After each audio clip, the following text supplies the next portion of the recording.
Entonces está basado en este cromatograma de la figura 24-7, ¿sí? En el que se muestran los tiempos de retención de varios gases, ¿sí? Entre ellos el argón, el oxígeno y el CO.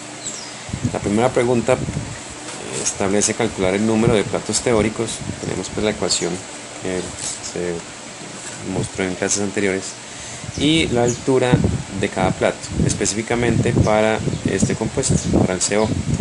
Entonces, si recordamos la ecuación de la cantidad de platos teóricos n, habían dos formas. Una era con base en el ancho total de los picos, y era el tiempo de retención dividido por el ancho de cada pico, y esto pues elevado al cuadrado.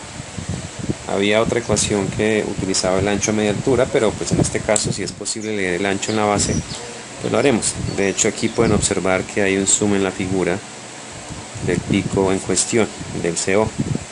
Entonces, en este momento pues tenemos que determinar el tiempo de retención, que sería el tiempo del pico del máximo, ¿sí? Acá es más o menos en la mitad de esos dos, entonces podríamos decir que son unos 17 minutos. Y luego pues utilizando una regla o algo podríamos establecer que la distancia entre este punto y este punto de acá es de 17,6 menos 16,5, o sea de 1,1 minutos más o menos, y luego determinar esta distancia de acá a acá en longitud, lo que nos dé a qué tiempo corresponde. Entonces, haciendo mis cuentas, determino que esa distancia entre esos dos corresponde a un tiempo de más o menos 0,34 minutos. De nuevo, sería usar una regla para medir desde este punto hasta este, anotar los milímetros y luego medir en milímetros la distancia de este punto a este punto y hacer la relación, sabiendo pues que la distancia entre los puntos originalmente señalados, es decir, este y este, corresponde a un cambio en el tiempo de 1,1 minutos, y pues de esa forma se hace la relación. Teniendo pues, en mi caso, depende del tamaño del papel que estén usando, 0,34 minutos. Entonces ya podemos ir a la ecuación y reemplazar. Tenemos 16 multiplicado por el tiempo de retención que dijimos que era 17 minutos sobre el ancho, que fue 0,34 minutos, y ese cociente elevado al cuadrado nos daría un número de platos teóricos de alrededor de 40.000, específicamente para el monóxido de carbono, para el CO. Después pues tenemos que determinar cuál es la longitud de la columna. Entonces pueden ver que en la información de la figura dicen que la longitud de la columna es de 30 metros. Entonces, conociendo el número de platos en los 30 metros, podemos determinar la altura equivalente de cada uno de ellos, dividiendo la longitud entre el número de platos. Entonces serían 30 metros dividido esos 40.000 platos que encontramos en el punto anterior, lo que nos daría una altura equivalente de 0,00075 metros, o en unidades un poco más concordes pues a la magnitud del número, 0,75 milímetros.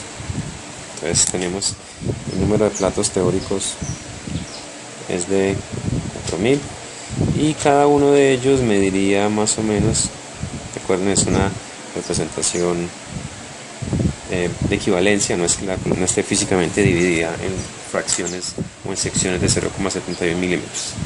Recuerden que para una mayor separación, una mejor eficiencia, el número de platos teóricos debe ser mayor, y la altura de cada uno pues entre más pequeña mejor. Bien, entonces miremos qué preguntan a continuación. A continuación hay que encontrar la resolución específicamente entre argón y el oxígeno. Entonces, para ello vamos a recordar la ecuación que nos permite encontrar la resolución. La resolución se calcula como el cociente entre la diferencia entre los tiempos de retención y el ancho promedio de los picos, ¿sí? Pues la forma era como el tiempo de retención del compuesto 2 menos el tiempo de retención del compuesto 1 sobre el promedio del ancho para el pico 1 más el ancho para el pico 2 en unidades pues de tiempo, ¿no? Por lo tanto ese valor sería adimensional. Entonces debemos específicamente en el cromatograma encontrar el argón y el oxígeno. Entonces podemos ver que es de hecho la otra parte de la figura que está ampliada. Y de nuevo lo que tenemos que hacer es medir esta distancia y luego esta para determinar los anchos y determinar los tiempos de retención de cada uno de ellos, ¿sí? Entonces podemos ver que por ejemplo aquí sería 1, 2, 3, 4 y 5, por lo tanto el tiempo de retención del argón y del oxígeno están alrededor de 3, ¿no? Un poco más arriba de 2, pero menos de 3. Y pues igual podemos utilizar una regla para determinar cuál es la distancia de acá a acá, que aparentemente en tiempo sería algo así como 1 minuto, ¿sí? Es decir que desde este punto hasta este tenemos más o menos 1 minuto, ¿sí? Y determinar esa proporción para los anchos de estos picos. Los tiempos de retención también podríamos determinarlos. Por ejemplo, este punto acá está más o menos como a 2/3 entre 1 y 2, o sea que podríamos decir que es un tiempo de más o menos 1.67, y el valor al otro lado, es decir, este valor acá sería 1.67 minutos acá, y al otro lado más o menos 1 minuto más, es decir que el tiempo acá sería de unos 2,67 minutos.